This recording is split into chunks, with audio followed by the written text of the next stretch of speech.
Well, damn. Let's do it. Let's do it. Let's do it.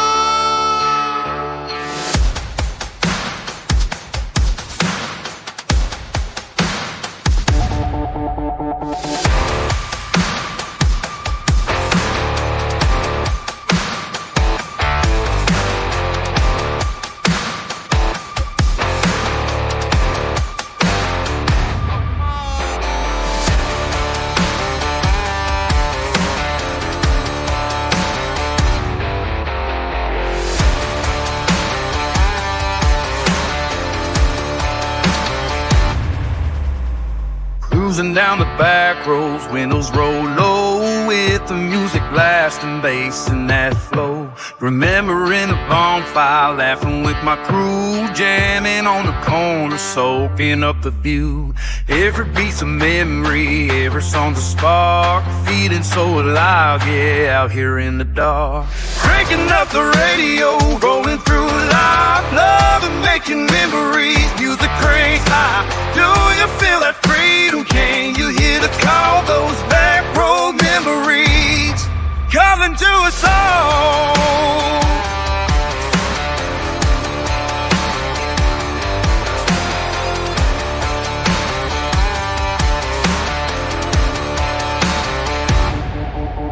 The dreams are still burning, laughter is the same, sound still echo loud, can you hear that name? Life was so electric, every day a song, harps on the highway, we that do no wrong. Chasing every sunset, world spin around, living for the moment, man, we're going down. I can feel that fire still burning in my soul, when nobody's watching, I crank my rock and roll.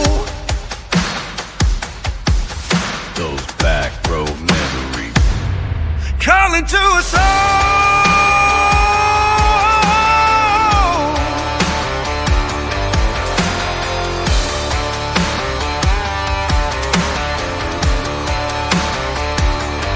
Calling to us all.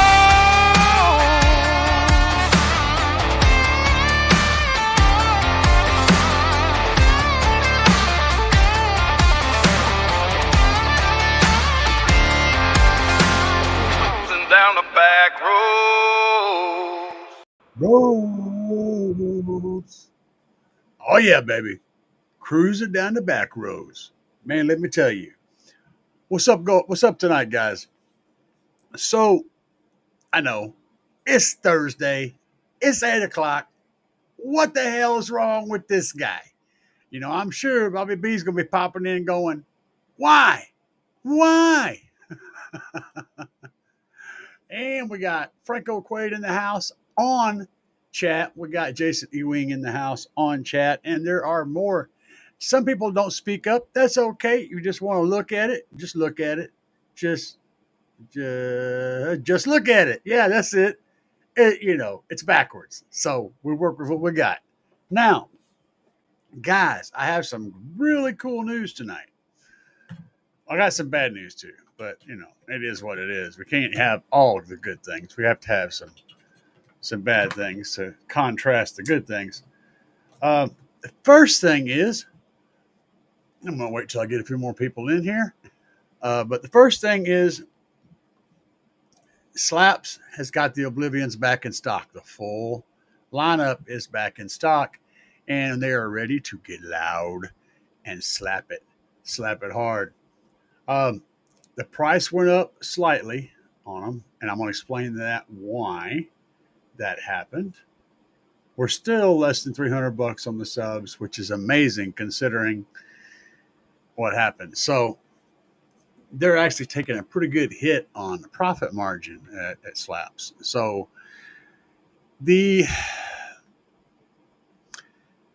I'm a Trump fan. Okay, I don't talk about politics very much, but I am a Trump fan. I believe that I believe that what he's doing is what's good for our country. I also believe that it's going to hurt for a while. So, and an example of that is pretty much every piece of equipment that's coming from China is getting tariffed hard. And so the tariff falls not on the manufacturer. The Chinese folks that are making this equipment do not pay the tariff. The tariff is paid by the person that's importing the product to sell in the United States. And if you say, well, screw China, I don't buy China stuff. Well, if you're in car audio, everything that you have is pretty much made in China. Korea or China is one of the two places. It's I'd say probably about 90% comes out of China. And even if the product is made somewhere else, the parts that make that product come from China. China is just where everything is produced right now. And our country's dug itself into a hole in that regard. We have been, the private business owner has been making a lot of money over the years by buying products made in China and then selling them in the United States. They can get a very good rate on them, and so they can sell them and make money, even after importing and all that stuff, importing taxes and everything. There's a lot of stuff has to get paid to import something. It's not just the product price, but also, moving it, and then the port fees and all that crap, and then shipping it from the port to wherever you go, and then all the other stuff. So there's a lot of stuff that goes into it. However, it isn't just their fault. I mean, like, most of our medication comes from China. Pretty much every piece of clothes that you wear, everything that you have, your TVs, your phones, everything comes from China. Like, everything. It's kind of crazy. What we produce in the United States is really basic stuff, like toilet paper and paper towels and bed sheets. And of course, a lot of that stuff comes from China also, but we produce very basic textiles and very basic products. We don't produce a lot of complicated stuff. And even if we do produce the complicated stuff, the parts we make it out of comes from China. And so all the cost incurred with tariffs is actually hurting a lot of these businesses, and some of them more than others. So having said that, in the car audio industry, that is a big deal. Now, what we're shooting for in the plan is to make it so that buying from China is not really financially doable. And then so that the person who would normally be buying from China would start buying from a U.S. manufacturer.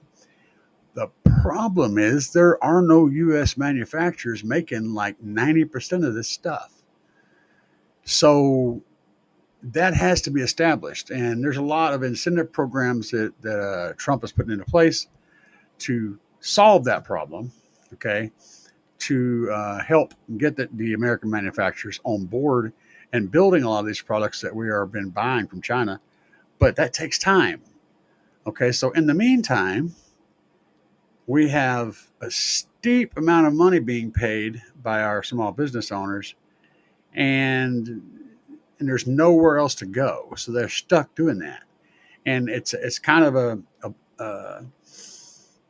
a stalemate right now, because we're saying, hey, China, we're putting tariffs on everything you send over here, and it's going to hurt your business. But is it really going to hurt their business? Is it going to hurt our small business owners and our other business owners, companies and corporations that build cars and build all the stuff that happens in the United States? They're all buying parts from overseas. All that stuff gets tariffed. And we don't have replacements for that. We don't have alternatives. That's the big problem, okay? So if you are a pro-Trump or not, it doesn't matter. This is the way our economy is going to go. Now, ultimately, I think it's going to be a good thing. We're going to shift to more American manufacturing, and we're going to have a lot more of the money staying in the United States. When you go to buy a product, it's not going to be, a chunk of that money isn't going to another country. It's going to be going into the United States and getting fed back into the economy. That's how the economy works. If you have a single country economy and you keep everything in the economy, the money stays there. When you have a global economy, as we do with China and other countries, then the money stays wherever, right? And as long as China is reciprocating purchases so that they're actually buying products from the United States and having them shipped to China, then that means the money comes back to the United States. What's been happening in the past for like decades is we've been sending money to China, but they haven't been buying anything from the United States, which means our manufacturing is hurting and the money goes away and doesn't come back, you see. So that's what Trump is trying to solve. And it's going to be a big, deep, nasty mess until he gets it solved. Um, it is what it is. I mean, this is where we are in the world right now. And, there's not a good way to do this. Does it need to be done? Yes, it does. And the reason is if China decided, remember COVID when that happened? You guys, I know you all remember the COVID. Oh, the COVID. Yeah, can't understand nothing because everybody's wearing a freaking mask. The problem we had, one of the big problems, and it don't get talked about much, but one of the big problems that we incurred during that was medication. Because we couldn't ship any medication from China, and we get about 80% of our medication from China right now. That is scary. If we went to war with China in any way, shape, or form, and remember, China and Russia, they're tight. You know what I'm saying? So if we had an issue with China, all of a sudden 80% of our medication would not be available, and for all of our citizens in this country. That is terrifying. Okay, I mean, absolutely terrifying. That could destroy this country. China has that right now in their hand. We've got to stop that kind of stuff. All the smartphones and the computers and all the things that we use all come from there. If they stopped the flow of all that stuff all of a sudden, sure, it would bankrupt the country, which is the only reason it didn't happen several times. But they could also shut down this country because they literally produce everything that we use. It's a tough situation, man. It really is, and there's not really an easy way to solve that. So that's what I'm talking about right at this moment. Um, like I said, I don't normally get into politics, but I think breaking this down for you guys so you can truly understand how all the dynamics of this work in a real simple form, because, you don't follow politics. You don't keep up with, world finances and all that stuff. That stuff just goes right over everybody's head because they're not following that. The fact is, though, it's really important and it's really going to affect us right now. Um, Having said that, guys, we do have good news. Um, and some of that good news is, of course, gas prices are coming down because Trump is on top of that, too. He's also uncovered a whole lot of bleeding money, fake, crappy departments that are sucking up money and it's going away and we don't know where it's going. That stuff's all getting shut down. So a lot of that money is coming back into the system and it's going to help overall. So there's good things that are happening. It's just going to be rough for a while when it comes to imports. And I'm going to show you guys something very cool. Let's see here. My brain, I have the hardest time. Brains are, my brain's messed up. So let's see here if we can find what I'm looking for.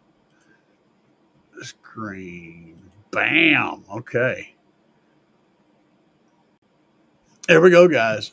They were out of stock, but they are back in stock. And we've got the Slapz Oblivion D210s and 4s and 12s. Got the 15s. The 15s are $294.99. They went up a little bit. The price, of course, had to be adjusted because of the cost incurred while importing products. That that tariff hit hard, and so Slapz had to pay those tariffs to import these products, and the price didn't go up. But you're still looking at a price that is better than the competitors for the same equipment. So we're still in pretty good shape in that regard. And the subwoofers are back in stock. You guys are interested, use CAE as your discount code, and you can pick up these guys with 10% off. So that's going to knock a chunk of money off of those prices. That'll help compensate for the raised prices. But Slapz is back in gear with the subwoofers. And of course, they've still got amplifiers in stock. We've got some discounts going on. Got the 8Ks, got a 4% discounted price. Of course, my coupon code will save you even more money. And that 8K is a bad beast, guys. That's what I'm running in my Tahoe right now. Get a little look on the inside. It is a full bridge amplifier. Very well designed, very well laid out. It's very, very extremely similar to the Sundown full bridge 8K. So there it is. Good times all around, man. Great piece of equipment. Um, so if you guys are interested in picking up some of the stuff, like I said, discount code CAE will save you some money. Uh, yeah, yeah, no doubt. I know they did, man. I know they did. So Jason Ewing says, howdy, everybody. Franco Quaid, hello, everybody. Um, and Bobby B showed up. He didn't do the why this time. He just said, yo, Bobby, what's up, my friend? Um, and the Yay area said went up almost 100. Yeah, they did. And that's actually still a good price because what his cost to import and everything went up. It almost doubled, or it doubled. So actually, it doubled plus some. I think he said two to 2.5 times more expensive to get in. So his profit margin shrunk a lot, and so yeah, yeah, it's rough, man. But they are in stock, and the price is still better than the competitors in the same bracket of quality, I think. So we're in good shape. Said you got yours before the tariff hits. Yeah, yeah. It's not bad. I mean, considering what you're getting, it's still a great price. But yeah, there was a jump, and that was just because of tariffs. I mean, it is what it is. You can't. I was explaining this to my wife, and because she doesn't follow politics or economics or anything like that, and I said, she likes to rearrange the house and she likes to do deep cleans and stuff. I was like, imagine that you took a room and you just tore it apart, right? You took it all the stuff, you piled all the furniture off in some way, saying you went in there and you just started cleaning from top down, and you're in the middle of doing all this, and somebody comes up and says, "Look, this is what Best Wife does. This is how she cleans. Look how bad everything's messed up now that she's in here doing this." She's not done. The process is still going on, right? Wait till the process is done before you start trying to make a judgment. Well, that's kind of what's happening right now with our situation. We don't know exactly when it's going to be done, but I think in the end, it's going to be a good thing. It's just going to be really, really hard on everybody in the meantime. So, yeah, it is what it is, man. Um, let's see here. Yeah. I said I'm a fan. Screw Sundown. Sundown. I ain't got nothing against them, but I think what happened is it's like Scar. Okay, Scar came along after Sundown, but Sundown was kind of one of the early ones to do this stuff, to really import on a large scale, and so they were able to compete with the JL Audio, the Memphis, the Rockford, the Kicker, all these guys. They were able to go in there and get ultimately better designs for loud stereo systems and get them at a lot lower price and import them in. And that became extremely popular. So the brand started out being a tailor-made bass, SPL brand. And then they kind of an economy brand because you could get, really good stuff for a lot less price than you could. And then they got so popular that they became the standard, the standard that everyone else is like trying to keep up with. And of course, other companies like Scar came along and did the same thing, but they made a slightly less expensive product and they saved more money, and they were able to keep the prices down and kind of come in as a budget version of Sundown, right? And now they're doing the same thing, hiking their stuff up because they're becoming popular enough to carry their own torch. That's how that works. I mean, you start out being the undercutter, and before you know it, your name has got so popular that now you can be the standard. You can be one of the big dogs, and that's what happened. Um, nothing wrong with them. It's just this is what we're dealing with. Um, yeah, yeah, they are crazy expensive. Sundown is. I mean, it's just what it is. And is the equipment worth that price? I don't think so. I think it's good equipment. I just don't think it's worth what you're paying for it. That's my personal opinion. I think that you can get the same product or a very similar product for a lot less money. And that's why we're talking about Slapz audio. Um, going to get stuff that's competitive with those big name brands, but at a big amount of discounts. So that's why I'm rocking with that. That's what I got in my Tahoe. That's why I'm rolling with that. Um, anybody, did it not surprise any of you guys with the economics lesson? You know, the global economics lesson. I mean, it's a lot more complicated than what I'm saying,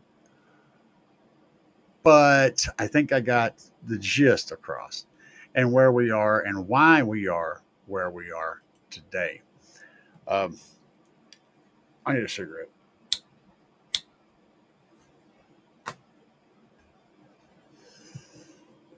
So, do we have any questions tonight on anything before I continue on with this process? See what's happening over here. Who's sending me information? Uh, yeah, Alan said they got whacked pretty hard on tariffs and the shipping. So it's a lot. It's a lot of money that goes into that. If you look at the price of buying something on the other side of the ocean, uh, you'd be like, "Dang man, I can get this for $6, and you may have to normally buy it for say $40, right? That's $6 plus the shipping, plus the dock fees, and you got to buy a lot of them to get that price, plus the taxes, import taxes, plus the tariffs, and now you've ended up spending $38 on something you can sell for 40. So and not only that, but you have 1,000 of them. You had to pay had to buy 1,000 to get that price. So yeah, it can be trippy, man. It can be really trippy. Um, rip, yeah, bong rip, baby. Shit. The Yay area said good DSP inexpensive. Oh man, I haven't done enough studying. I'm not up to date on the inexpensive DSP market. There's a few of them out there. That Mart's, I think, is actually a good one. I think B2 has one over on Big Jeff's site. That's a really good deal. Let me check into that. I believe B2 dropped a couple of really badass DSPs in the price. Yes. Yes.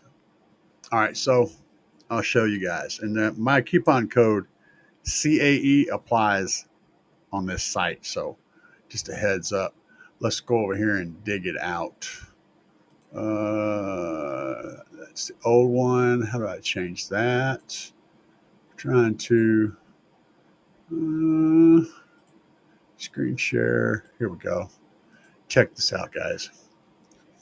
This is pretty sick. So B2's got a 6 input, 10 output channel DSP Bluetooth with iOS Android app.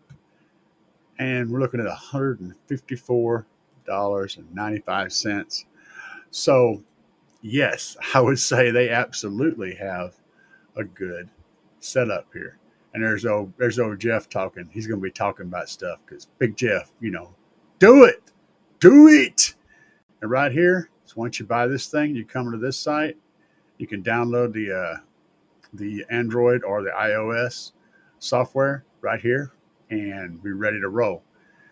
Looking at it, we got advanced digital signal processing, 6 input, 10 output DSP, 96 kilohertz and 32 bit resolution for crystal clear audio and precision tuning, wireless control via Bluetooth. That's cool. That's very cool. And that wireless control via Bluetooth is going to be on your phone, so you can control it with a device. You could also use a tablet. So I use a tablet as my head unit. So being able to control this with a device means I could use my tablet to control this, and I'll have access to the software, to the DSP settings, as well as being able to play music and all that stuff from the same source. So there's a way to incorporate this. You could also incorporate it into Android-style radio. If you've got a radio that you can put apps on, it's Android-style radio, You could incorporate this straight into that too, and you could have access to your tuning right there on that stereo. That's cool. So there's ways to incorporate this into a system and make it work really nicely. Compact and durable, seamless integration. I mean, it's tiny. So what is it? 4.5 to 5, 4.5 by 5 3/4 inch by a 1.5 inch form factor. That's a sandwich, dude. That's a freaking sandwich. Uh, well, not it's small for a sandwich. I'd be eating a bigger sandwich. Design audio files, car, blah blah blah blah blah. 10 channels, Bluetooth. So you get. Let's see. I'm reading through this. I haven't looked it over in detail, so I'm reading through it to find out. So inputs 3 left, 3 right. RCAs. So input level max is 4 volts, which is about perfect for most car stereos. Output's 10. Output level is 3.5 volts, which is still fine. And a frequency response 10 hertz to 24 kilohertz. That's nice. Total harmonic distortion is 0.01, which is incredibly low. That's really good. The latency is 0.6 milliseconds. Now, if you're wondering about latency, that's important because let's say you're one of those people that want to use your stereo for tweeters, right? So you want to power your tweeters with your stereo system. And then you've got the rest of your system running through an amplifier. You may find that your tweeters are either in front of or behind the rest of the signal, and it really messes up your soundstage.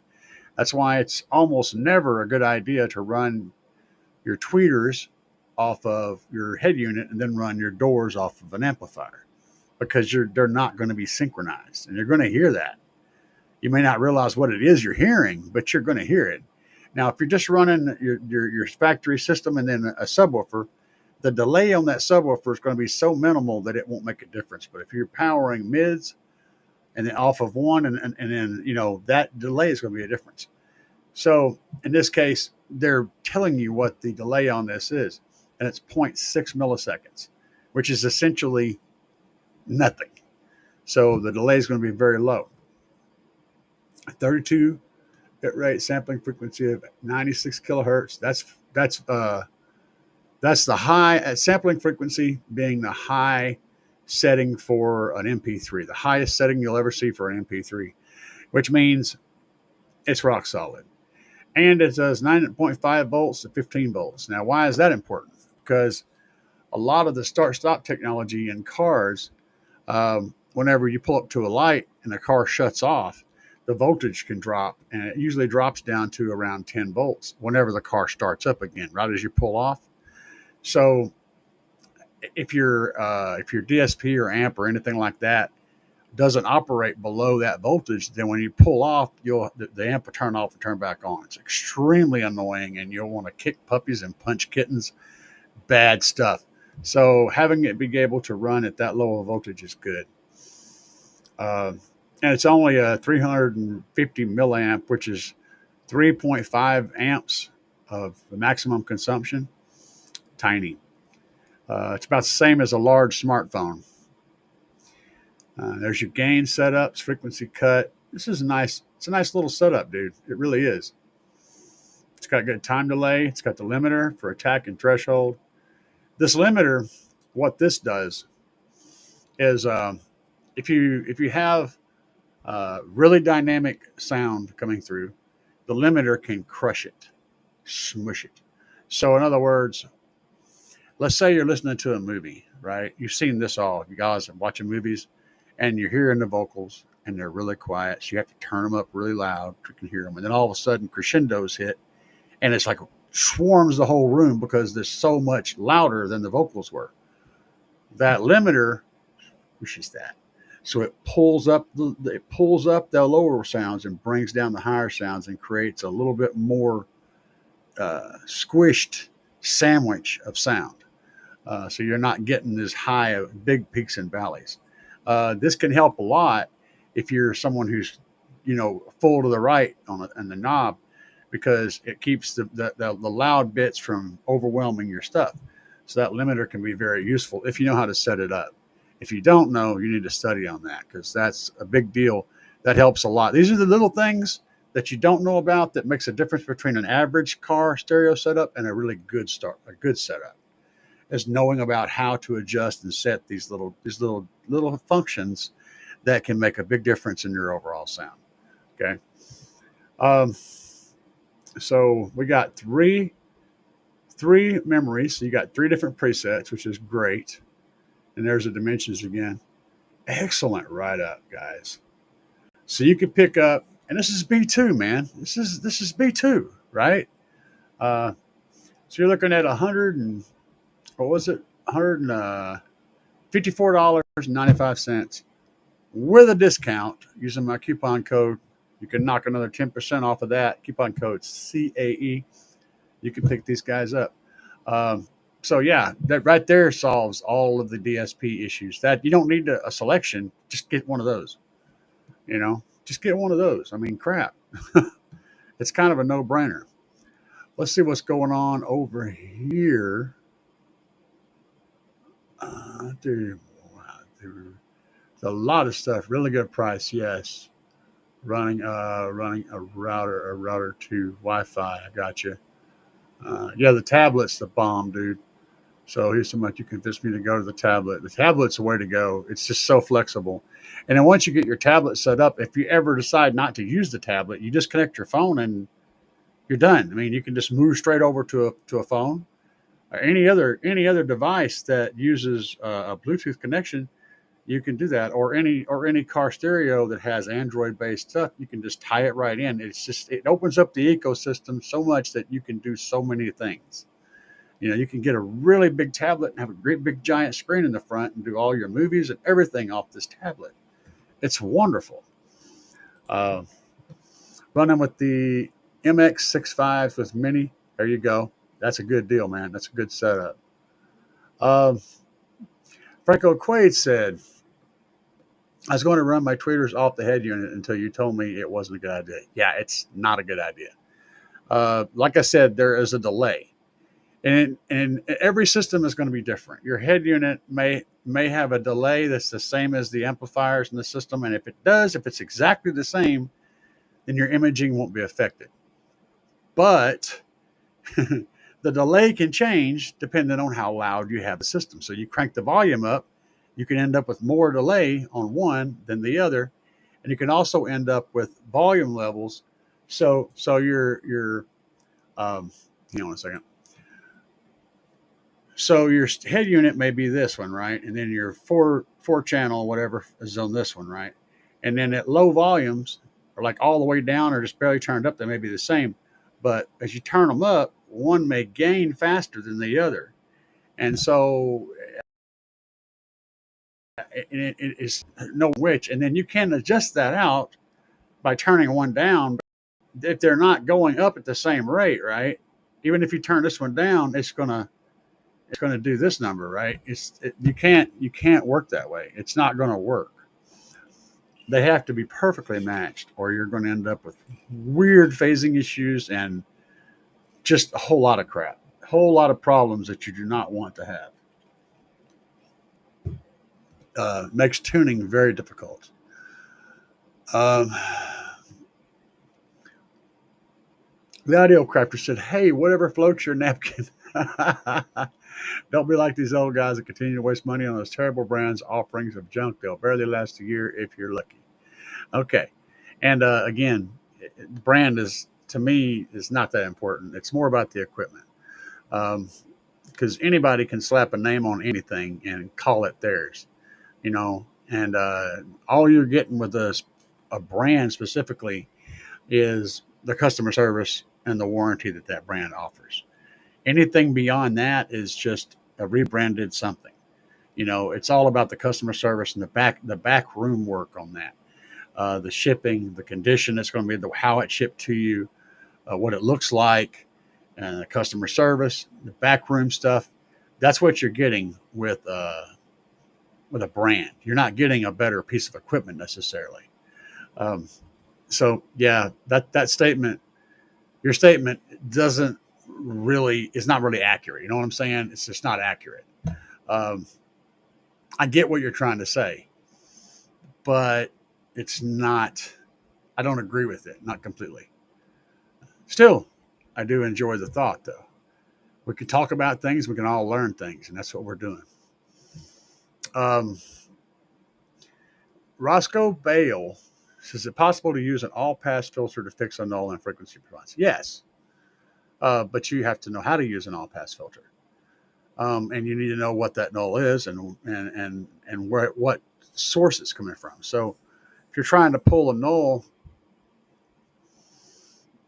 if you're trying to fix a null in your 6.5s or whatever, say you got the 200 hertz null, you can have the system out of phase uh, prior to the null and reducing the overall output of the frequency you're trying to do, and then at the null you have it flip back in phase until it gets a little bit higher than that null, then go back out of phase again, and you can essentially lower the output of the frequency and then pick it up with that all pass filter.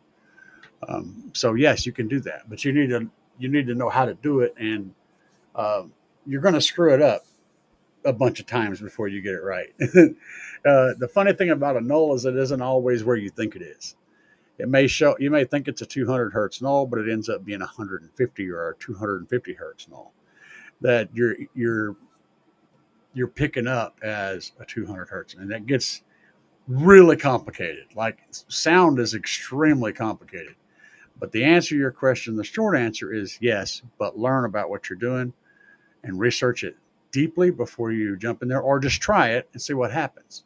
Save your good settings and just start trying things and see what happens. But yes, it can be fixed. Um, Chase Shife's B2 is going out of business? No, B2 is not going out of business. Um, where would you get that idea from? B2 B2 is back in business. They were kind of reduced down because of some different politics that were happening behind the scenes. So yeah, but that brand's been reinvented and re-pulled back, and they're coming at it full force. So yeah, um, Audio Crafter, a Sundown fan, got you. Jason said I was just over at Hi-Fi. So I didn't know Hi-Fi was live, or I wouldn't have done it. I wouldn't have tried to step on his toes. We are just talking about all the stuff, man, all the things. Um, let's see what Wet Sock has to say. Wet Sock, you want to waste your time, buy a bunch of crappy stereo equipment, hype it up on the internet, don't tell anyone, it blows up a few months later. Yeah, and I agree with that. You know what, though? I've heard enough from that. So we're just going to move along and let you enjoy your time away. So uh,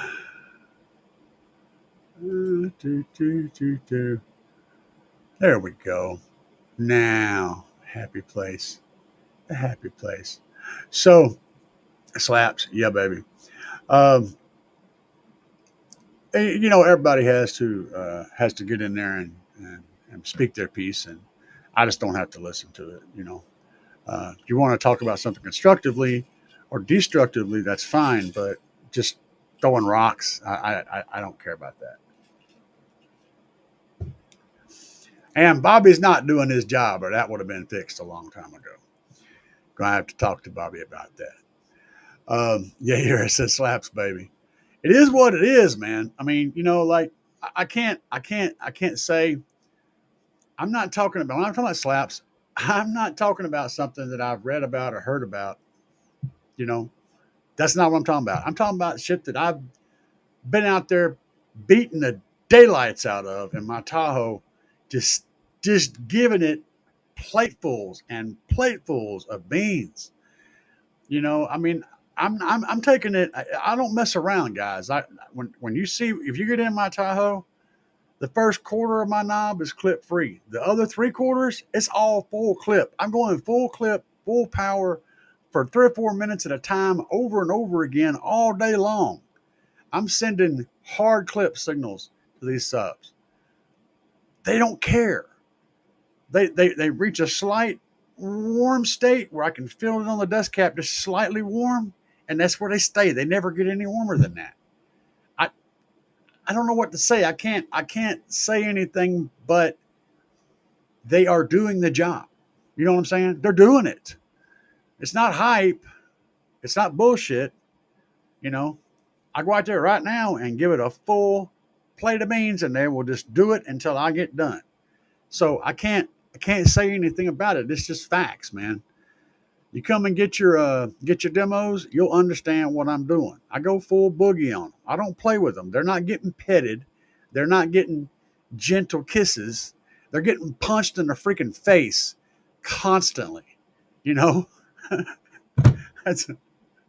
they're doing the job. I didn't really expect them to be as good as they are, but holy crap, man. So we get it done. We get it done. Jason, what's Jason got to say? Let's see here. I've only heard good things about B2. Pricey. Yes, they are. Not dumping on that. They're definitely pricey, you know, but I mean, this DSP, $154. That's less than a Dayton DSP and way better. Way better. What are you going to do? You know, you can't, what can you say? It's a 6-in, 10-out DSP with Bluetooth controls, the full spectrum, all the crap that you want for $154 from a reliable, trustworthy brand. I mean, damn. I need to get one of them in and test it. That's what I need to do. I need to get a hold of Jeff. Jeff's talking about it in this video. I don't know. But yeah, it's still cool. Oh, he's showing the app demo. Y'all want me to play Jeff's video? Let's see here. Oh yeah, brother. Jason Roscoe. I think he's the all pass filter. Okay, he's talking about the all pass filter. I don't have a DSP that can add an all pass filter. Yeah, most of, if not all, most of the Audio Dynamics DSPs do have an all-pass filter function. Another thing, if you're using a factory head unit in your system and you're getting a null, the factory head units, a lot of times they DSP in all-pass filters for different stuff.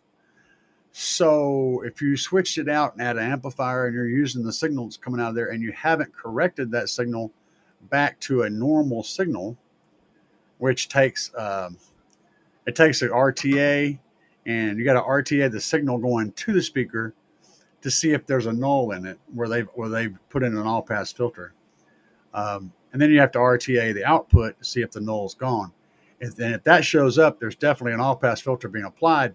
You have to use a different system or a high end DSP to be able to pull that signal out and fix it all and then send it out the way you want it to. So you have to undo an all-pass filter and then continue on. And that all-pass filter may be affecting you, so you may already have one. Rick Ross said, yes, play Jeff's video. Said, go for it. All right, bet. We'll pull up Jeff. All right, you know what? Let's get Jeff on the phone. Hang on a minute. Oh, that's not what we're looking for, though. Screen. B2. Share. Right there. Okay, that did not work. I think that's it there. Okay. All right.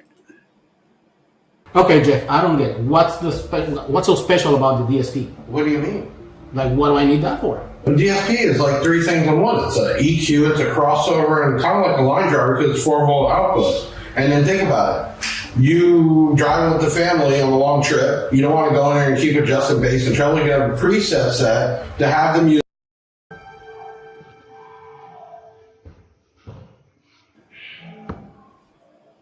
Let's see. Hey, it's Big Jeff coming to you with another unboxing where you get to see it, usually hear it, almost touch it before you buy it. And today, yes, B2 Audio USA in the house with a brand new item. It is called the 610. It's a 6-channel in, 10-channel out DSP that is under $200.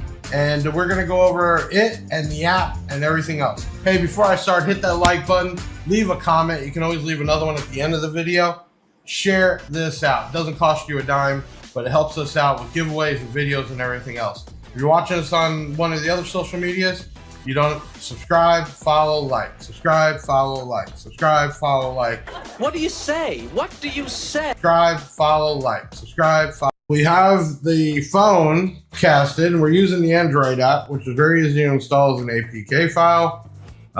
So we would just go in, open the app, which is right there, the B2 610 DSP, and bam, look how easy that was. So at the top, you see 12 volts, and that will be the voltage that the DSP is getting. You also have memory, so you can preset all types of, sorry, I'm using a phone that's gonna go off all the time.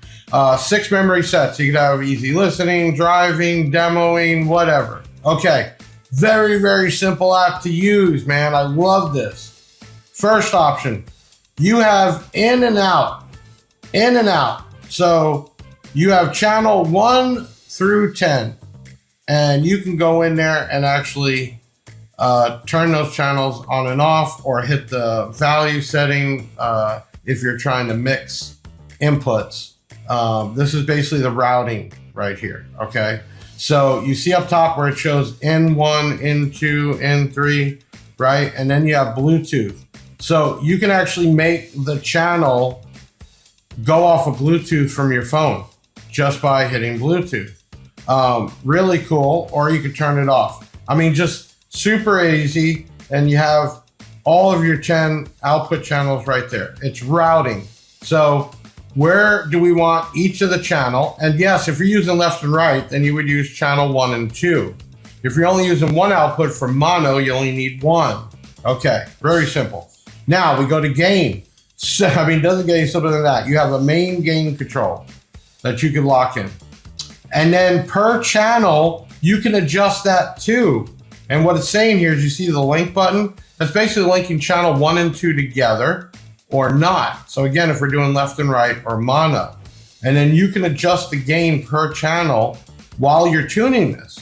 So let's just say you have an amplifier on the outside speakers, and you want those a little bit more strong than the rest, whatever. The configurations are endless. All right, crossover, and this does not get any easier. You have your channels across the top. See that? Real simple. And you could do multiple channels at the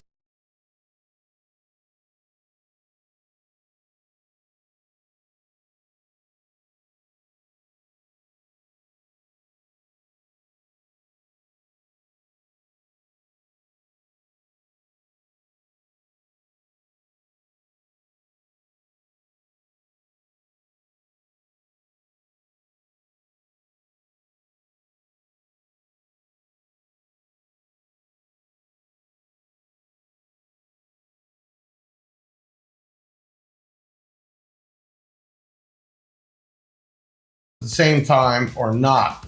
And then you have a high and low. Okay, which means you could set per speaker what its rating is, low frequency and high frequency, super. I want to apologize. I didn't have the mic turned on. I don't want you guys to be dealing with echo and whatnot. But I like this feature. I think this feature is really good.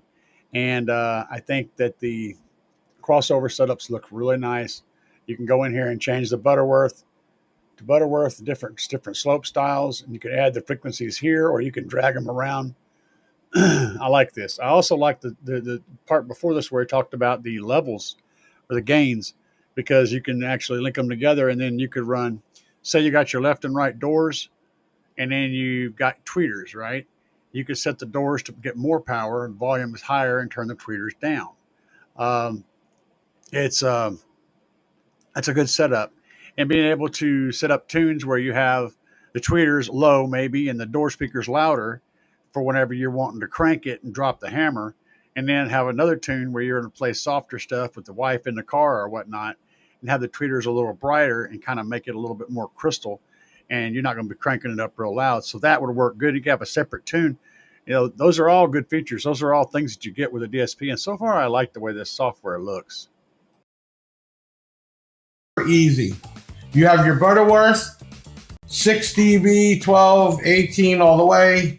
Look at it. And the cool thing on this app is nobody even knew what the word Butterworth was, or bezel, or link width. Most apps don't even have that word on. No. That's just you, Big Jeff. You didn't know what they meant. Don't be trying to put that ignorance on other people. You know, I had to learn about it too, but you know, it is what it is. I'm just, I keep it real, guys. I keep it real. I straight up get on him. I don't care. I like my Big Jeff, but I'll get on him though. You know, on there. Those are the type across the dB per octave settings. Super cool. And then you can actually turn, so you have a high pass and a low pass. And if you want to shut one off, you can, and then you can make the adjustment. So let's go 36 dB. We're going to turn this down. You can get in there and do your high pass settings, or go in with your finger, which what I'm doing right now. And I'm actually saying, hey, I want it from 100 Hertz, right? And then I want it to cut off at 10K, right? That's how simple it is. I'm just moving my fingers on the screen. And I can shut the crossovers off also, which means it's full range, which I wouldn't recommend to do, but you can set a high pass and a low pass frequency range on each channel, or to save, you can copy it to whatever channels you want. Okay. yeah, I think this thing is amazing, Big Jeff, y'all. What do you think? I think he's literally being amazed at what's happening as he's discovering it. I love the honesty in his little review. He's very honest. He's just, he's like, wow, you can do that. Holy cow. Now we're going to go into the next one. Limiter. Tariff was known for that, where you could set basically a point where it cuts off, and you can do that per channel. And I'm just hitting here. So release 1. Let me click channel 1 first. I can't wait to hear him try to explain a limiter, guys. This is going to be fun.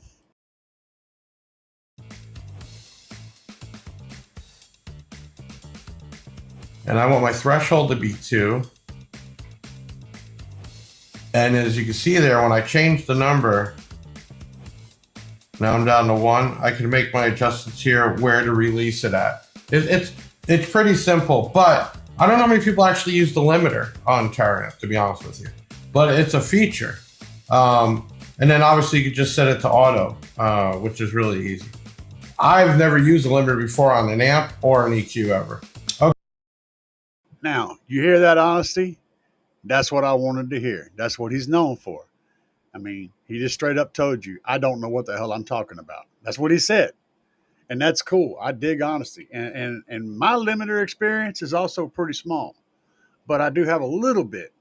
Jeff don't have any. So he's shooting from the hip with this. And I appreciate the honesty. But a limiter is very cool if you know how to use it. Okay. You have your memories here for local configuration on the phone. So let's say you wanted to save per different devices or vehicles. You can keep that on your phone and load it. All right. EQ input. So this is the input. You could either do bypass, or I could reset it, and then I can go in here with just a slide of the finger and I can adjust, and then I can go all the way to 20K and all the way down. So let's say I wanted a dB gain of 5, real simple. And I have a positive and negative on the screen. I can do it one at a time, or I can take my finger and just slide it. Look at that. Okay, now, this is just simple to use, man. I mean, I'm just. And y'all notice how the the icon turns red whenever he gets over 5 dB of gain. And that's a very important thing. Anything over 5 dB of gain on an EQ is likely going to result in distortion. You want to keep that. You want to keep that gain down. You don't want to. Essentially, what you're wanting to do is pull down the frequencies that are too hot, and not pull up the frequency that you're having issues with. So let's say you've got a 200 hertz null, and you're trying to correct that with your EQ. Instead of pushing 200 hertz up, you would pull everything else down and get that 200 hertz on that dB line, or as much as 4 or 5 dB boost. But you don't want to go over 5, or you get into territory where you're going to start having distortion from it. So always EQ down, not up. That's the rule. And you still will have some ups, but as long as you keep them limited, keep them just small, you won't have too many problems out of that. Sliding away here. So 20 hertz all the way up to 20 20K. All right. Next we have polarity. Oh, I'm sorry, I skipped one. No, we did the EQ. Go back. Polarity, basically 180 degree. So if you have an issue and you need to put something in phase or out of phase, real simple, go to the channel, set it to where you want. And then delay for you SQ people. Or let's talk about polarity a little bit. Phase. Why is that important? Okay. Well, essentially, let's say you have your right speaker and your left speaker in your vehicle, right? And your left speaker is right here, and your right speaker is over here. Well, whenever those sound waves are coming to your head, okay, if they were both equally distanced apart from you, they would get there at the same time. But if one is far enough back to where the wave is on the bottom when it gets to you, now you will hear the sound shift to one side, because this one will get to your head at a positive, and this one might get to your head at a negative, a null. So you're going to hear this sound, this particular frequency is going to move your head, move your listening position that way. So whatever you're listening to in front of you, your sound stage, is going to be affected by that shift. And if someone's playing a saxophone, they're getting down, they're doing ups and downs. When they hit a note that's inside that, to where that, hopefully I didn't lose you guys. When they hit a note to where it's out of phase, it's going to sound like the certain notes come from over here, other notes come from over here. Well, sometimes setting one of your speakers out of phase with the other can fix those problems without having to do a bunch of EQ work. So it's just one more tool in the toolbox to solve center image problems whenever you're trying to get that. And also nulls. Sometimes you can fix a null by flipping one side out of phase with the other. And it's pretty cool. Try it. You'll be surprised. And also flipping them out of phase may give you a natural time alignment. Instead of having to time align, you may end up, the image may go from over here to right in front of you just by flipping one side out of phase. Don't be afraid to try that. You probably will notice a little bit of bass reduction, but not always. Sometimes you get an increase. It just depends on how the waves are traveling and how far they are away and what frequencies they are and all that stuff. And whenever you're sitting there tuning, a lot of times moving your head to the left or right changes things a lot. So you have to, phase. That's what that's all about. So that's pretty cool. Or you have speakers all the way in the back of a vehicle. You can actually change the time delay that it takes to get there. And obviously you can do it as inches, millimeters, and you guys are going to kill me. I have no clue what MS is, but I would stick to millimeter and inch. Okay, but you could actually change your time delay to make, Jeff, say, MS speakers only in the rear, keep up with the speakers in the front.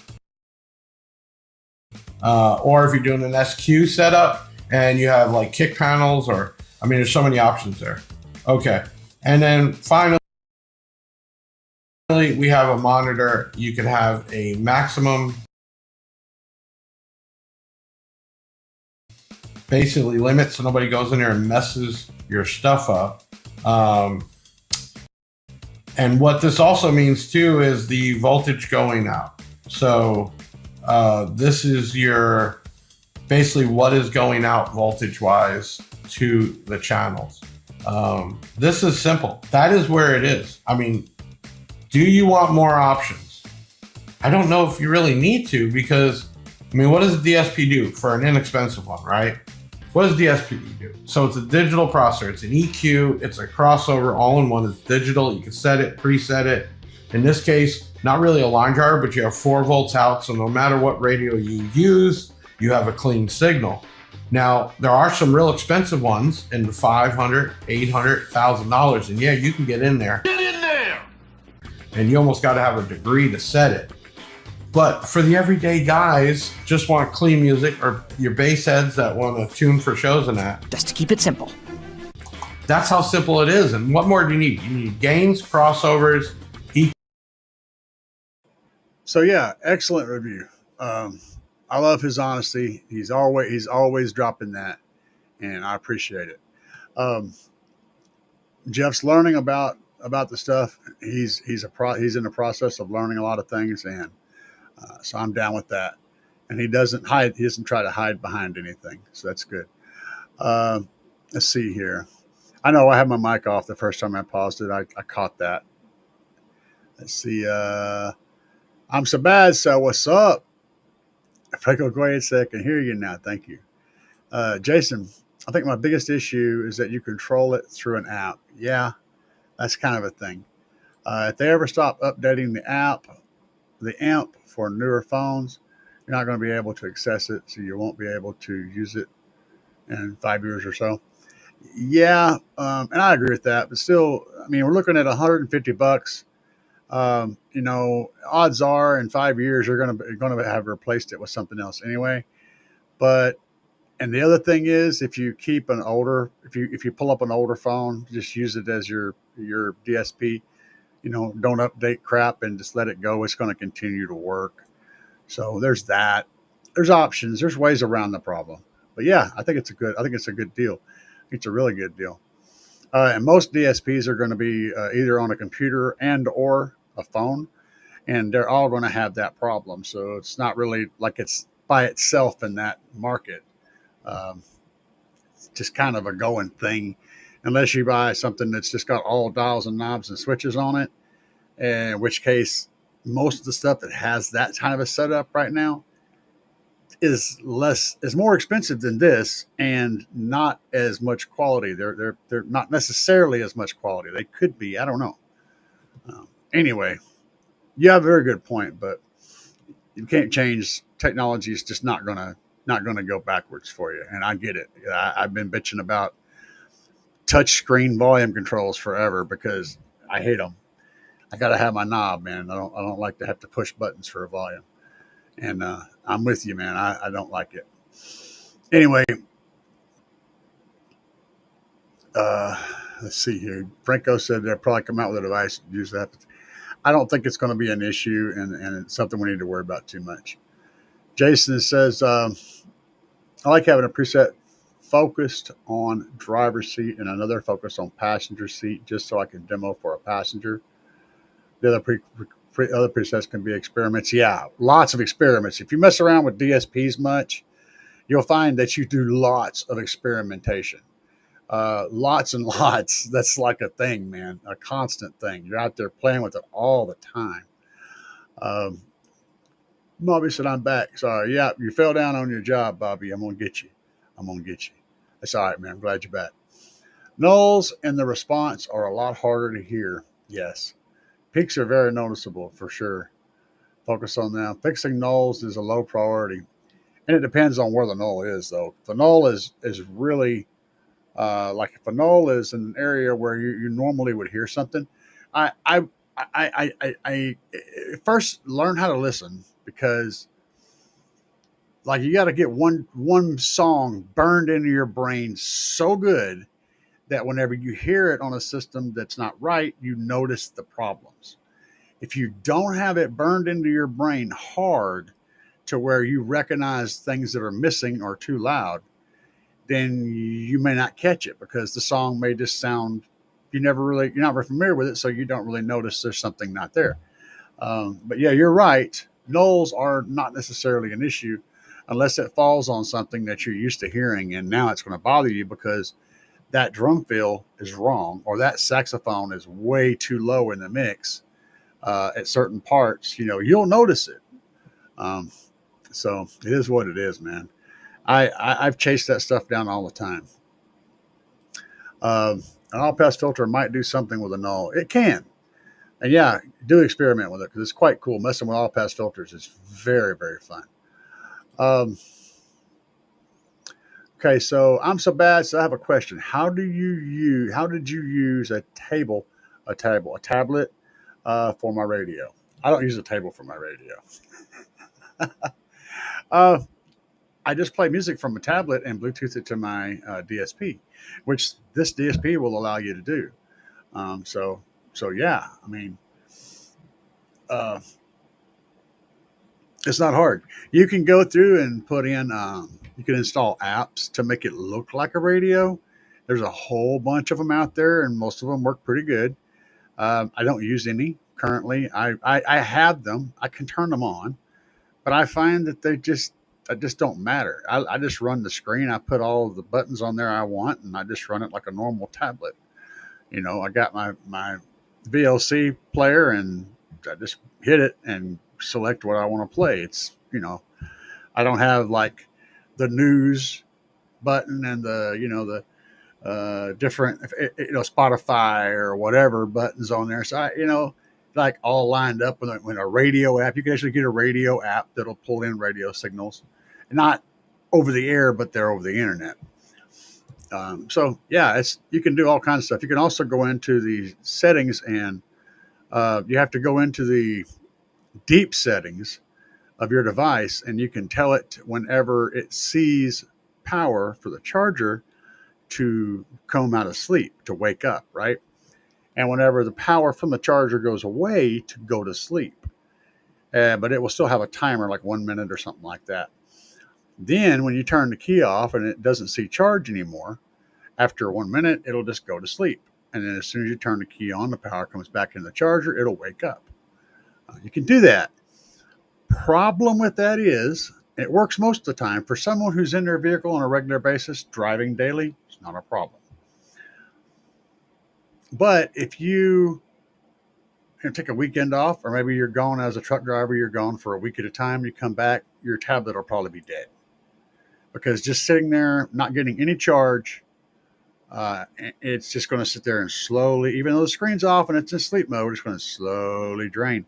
And then when you come home, you get in it and you drive to the house, 10-minute drive, you get there and shut it off again. It doesn't have time to charge it back up. So over time, the battery level is going to slowly drop. And so it becomes, that's the problem. But I mean, it ain't hard to get around that. You just charge it up every once in a while, full charge, Franco equates, I like the songs that switch from left to right, speaker to right. Yeah, I get it. A lot of good stuff has those hard pans. They call it a hard pan. So like AC/DC.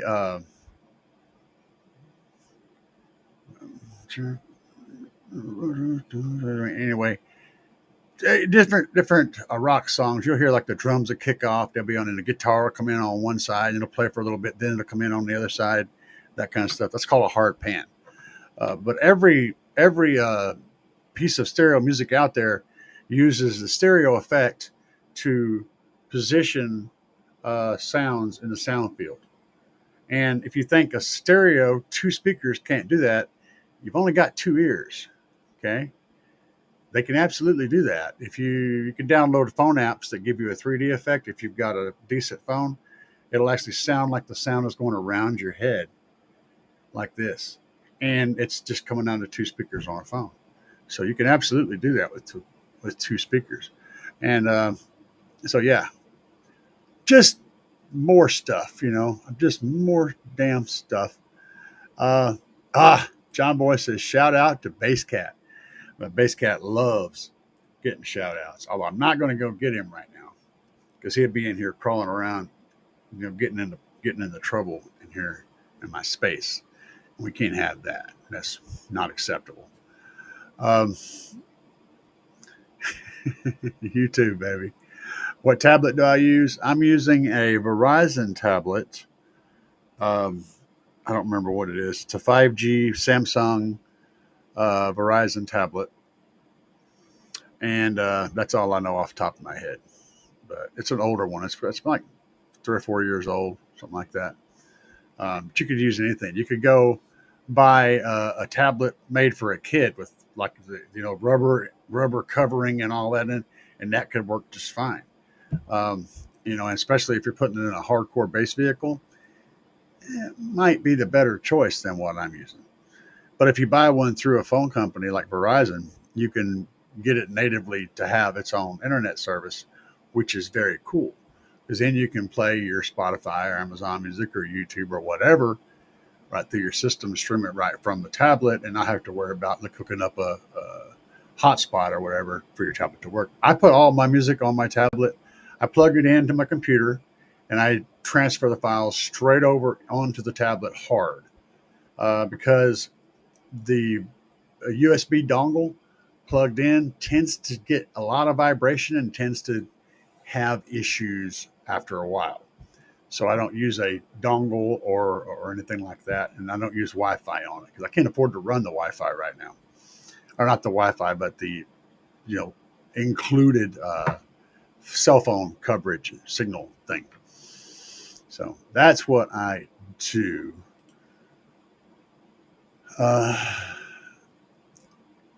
My tablet. Okay, he's finding out. This is a discovery question. Your tablet is connected to internet, right? It's not Bluetooth from phone to tablet to DSP, right?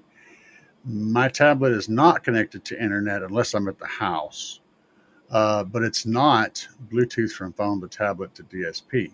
It's hard files on the tablet that Bluetooth to the DSP. And I'm using, that's the other thing. There's not all Bluetooths created equal. There is an HD Bluetooth available on that tablet, high bit rate Bluetooth, and then the DSP also has the high bit rate Bluetooth connection available, so I can get a very high bit rate of Bluetooth connection, which makes a big difference.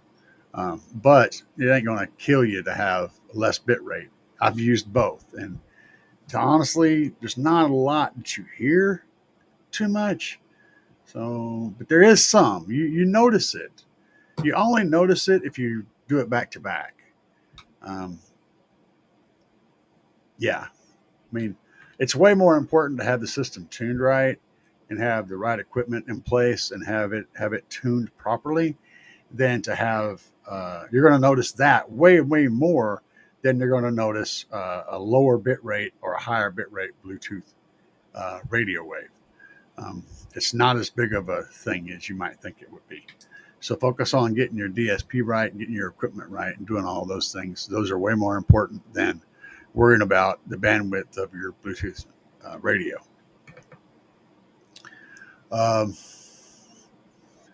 Yes. Yeah. Tablets are fine. On Amazon? Yeah, no problem, man. What?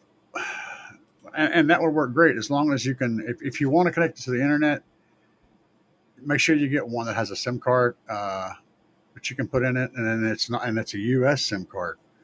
I'm trying to think of make sure that it works with your provider so that you can connect it to the internet. If you're going to use Bluetooth, you're going to use music that you're streaming, and I'm going to warn you, streaming will work perfectly fine and be flawless unless you're at a show and you're trying to give somebody a demo. That's when it won't work. Notoriously, streaming will break down the moment that you really want it to have it. It will just not work. It'll sit there. This is why I do it the way I do it. So, anyway, if you guys want to pick one of these DSPs up, you can head over to B2 Audio and get one, or you can go to Big Jeff Audio. Both places you can use my discount code CAE. I recommend that you try both because they may be a different price depending on where you go. You can pick one of those guys up, and then you can tell me what you think about it. And in the meantime, I'll try to get a hold of Big Jeff and see if I can get one to do a review on. Jason says, Soundman Doug is always using tablets. Exactly. I think he uses cheap Sony head units to feed the signal in, and then, yeah, he does tablet to radio, and I just skip the radio. There's no point in adding another piece of equipment in there in the chain. I just run it straight from the tablet to the DSP, man. Just, it is what it is. But we're headed out tonight, guys. I appreciate y'all for stopping in, and y'all have a wonderful, wonderful